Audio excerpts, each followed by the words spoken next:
ప్రతి నీటి బొట్టును ఒడిసి పట్టుకుని రాష్ట్రాన్ని కరువు రహితంగా మార్చేందుకు మహానాడు ప్రతిజ్ఞ చేసింది. జల సంరక్షణతో పాటు మొక్కలు నాటే కార్యక్రమాన్ని ప్రతి ఒక్కరూ అలవాటు చేసుకోవాలని చంద్రబాబు పిలుపునిచ్చారు. సమగ్ర జల విధానం, ప్రాజెక్టుల నిర్మాణం, నీరు, ప్రగతి, కరువు రహిత రాష్ట్రంగా ఆంధ్రప్రదేశ్ను తీర్చిదిద్దడం అనే తీర్మానాలపై మహానాడులో కూలంకషంగా చర్చ జరిగింది. పోలవరం కల సాకారానికి చంద్రబాబు కృషే ప్రధాన కారణమని సమగ్ర జల విధానం, ప్రాజెక్టుల నిర్మాణం తీర్మానం ప్రవేశపెట్టిన ధూళిపాళ్ల నరేంద్ర అన్నారు. తెలంగాణ చేపట్టిన పాలమూరు, డిండి ప్రాజెక్టులతో రాష్ట్రానికి అన్యాయం జరుగుతోందని జగన్ మొసలి కన్నీరు కారుస్తున్నారని మండిపడ్డారు. ఇవాళ నేను సూటిగా అడుగుతా ఉన్నా, ఇవాళ ఎవరైతే వైకాపా నాయకులు జగన్మోహన్ రెడ్డి ఏదైతే ఉన్నాడో, ఇవాళ వాళ్ళు తెలంగాణ ప్రాంతంలో చేపట్టిన ప్రాజెక్టుల్లో మీరు కాంట్రాక్టులు పొందిన వాటా వాస్తవా కాదా అని చెప్పి నేను అడుగుతా ఉన్నా. ఇవాళ ఏదైతే పాలమూరు, రంగారెడ్డి ప్రాజెక్టు గురించి మాట్లాడుతూ ఉన్నారో, ఆ ప్రాజెక్టుల్లో మరి ఇక్కడే ఈ ప్రాంతానికే సంబంధించిన ఎంపీ మిథున్ రెడ్డి గారి కంపెనీ, అలాగే ఈ జిల్లాలోనే ప్రజాప్రాతినిధ్యం వహిస్తా ఉన్న ఎమ్మెల్యే రామచంద్రారెడ్డి గారి కంపెనీ, అదేవిధంగా ఖమ్మం ఎన్నికల సందర్భంగా ఈ యొక్క ప్రాజెక్టులు దక్కించుకున్న తర్వాత టీఆర్ఎస్ పార్టీలో చేర్పించిన వాళ్ళ ఎంపీ పోలారెడ్డి శ్రీనివాసరెడ్డి ఎవరైతే ఉన్నారో, ఆ యొక్క ప్రాజెక్టులో వేల కోట్ల రూపాయలు కాంట్రాక్టులు పొందిన మాట వాస్తవం కాదా అని చెప్పి మేము అడుగుతా ఉన్నాం. నదుల అనుసంధానం, ప్రాజెక్టుల నిర్మాణంతోనే రాష్ట్రం సస్యశ్యామలం అవుతుందని ముఖ్యమంత్రి చంద్రబాబు అన్నారు. ఎన్నో సంవత్సరాలుగా మీరు ఒక్కసారి ఆలోచిస్తే రాయలసీమ ఎడారిగా మారిపోతుందని అందరూ మాట్లాడారు. ఎవ్వరూ ఈ సమస్యను పరిష్కారం చేయాలని ఆలోచించలేదు. ఆ రోజు మన నాయకుడు ఎన్టీ రామారావు గారు ప్రారంభించిన ప్రాజెక్టులు అదే మాదిరిగా నేను వచ్చిన కొనసాగించాం.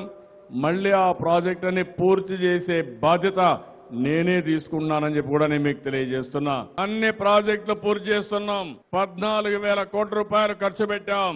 నీరు చెట్టు కింద ఎంతైనా డబ్బు, నరేగా కింద ఎంతైనా ఇస్తున్నాం.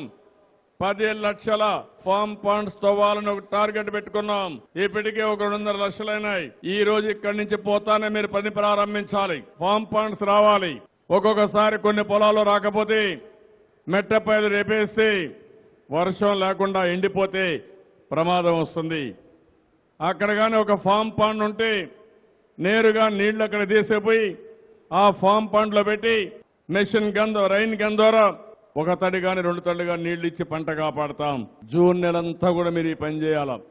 దీనివల్ల నేను అనుకున్నాను, 3-4 సంవత్సరాల్లో కరువు రహిత రాష్ట్రంగా చేయాలంటే మంచి వర్షాలు పడితే ఆ శుభవార్త, శుభ కార్యక్రమం ఈ సంవత్సరం నుంచే ప్రారంభమవుతుంది.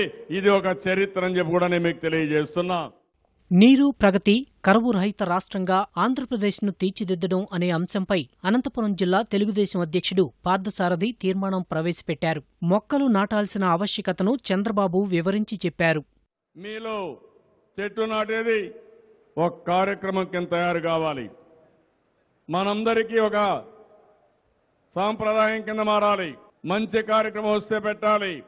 పిల్లలు పుట్టినా, జన్మదిన వేడుకలు వచ్చినా, ఎవరైనా మన బంధువులు చనిపోయినా, లేకపోతే మన ఇంట్లో శుభ కార్యక్రమం జరిగినా చెట్టు పెట్టే అలవాటు నేర్చుకోవాలి. ప్రకృతిని ఆరాధించాలి.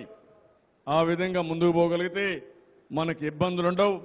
ఈ 2 కార్యక్రమాలు నేను కార్యకర్తలందరినీ ఒకటే కోరుతున్నాను. ఎప్పటికప్పుడు మీ పరిధిలో ఈ కార్యక్రమాల మీద బేరే చేస్తాం. అధికార యంత్రాంగం చేసినా, మీరు చేసినా, ఇద్దరికి కూడా ఈ యొక్క కార్యక్రమాల యొక్క ఫలితాలు వస్తాయి. నేను కూడా సమీక్ష చేసినప్పుడు ఏ మండలంలో బాగా చేశారు, ఇప్పుడు చూశారు జీఎస్డీపీ కాంట్రిబ్యూషన్ కానీ, పర్ క్యాపిటల్ ఇన్కమ్ కానీ అవన్నీ చేశాను. అదే పరిధిలో రేపు కూడా ఇవన్నీ చేస్తానని చెప్పి తెలియజేసుకుంటూ, నీటి సంరక్షణపై నేతలు, కార్యకర్తలతో చంద్రబాబు ప్రతిజ్ఞ చేయించారు. నేను సకల జీవరాశుల మనుగడకు జలరాశులే ప్రాణాధారమని గుర్తించి ప్రతి నీటి బంధువును నా ఆత్మ బంధువుగా భావించి నీటిని పొదుపుగా వాడతానని, భావితరాల వారి కోసం జల సంరక్షణ చేస్తూ కరువు రహిత రాష్ట్ర నిర్మాణం కోసం పాటుపడతానని ప్రతిజ్ఞ చేస్తున్నాను.